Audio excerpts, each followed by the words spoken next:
Дијабетесот бара дисциплина. Колку помалку дисциплина, толку повеќе растат ризиците од мошне сериозни компликации. Дијабетесот бара дисциплина во исхраната, дисциплина во физичката активност, дисциплина во земањето терапија и дисциплина во редовните тестови и контроли. Ако не се прават редовните тестови, многу поверојатно е дека нема да можете навреме да реагирате и да спречите некоја од сериозните последици. Слепило, откажување на бубрезите, ампутација на нога, срцев или мозочен удар. Затоа извонредно е важно да се прават следните тестови. Гликолизиран хемоглобин.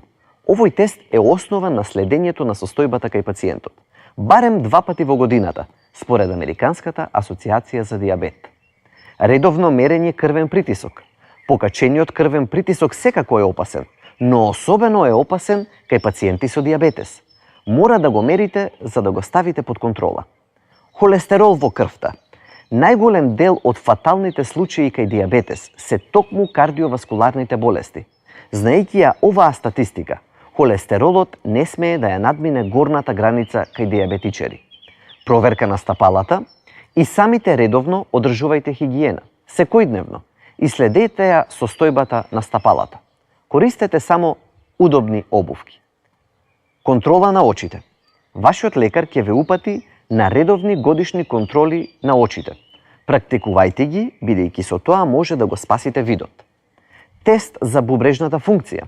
Соодносот на албуминот и креатининот е исто така еден од важните тестови за работа на бубрезите. Не го заборавајте овој тест. Бубрезите не даваат предупредувачки знаци пред да биде предоцна. Преглед кај стоматолог. Ако се појават оштетување на жлебнината, можно е да се накалемат инфекции. За да не дојде до тоа, водете редовна лична хигиена на зъбите и одете редовно на стоматолог. ЕКГ. Можноста од нарушено здравје на срцето е релативно голема кај пациентите со дијабетес. Особено над 50 годишна возраст, работата на срцето мора редовно да се следи. Ова се тестовите кои треба да ги правите. Се разбира, ова не е вистинска превенција. Ова е така наречена секундарна превенција. Вистинската превенција е ако водите здрав животен стил и тоа не може да биде заменето со редовни тестирања. Секако, доколку постои било каков сомнеш, консултирајте се со својот матичен лекар.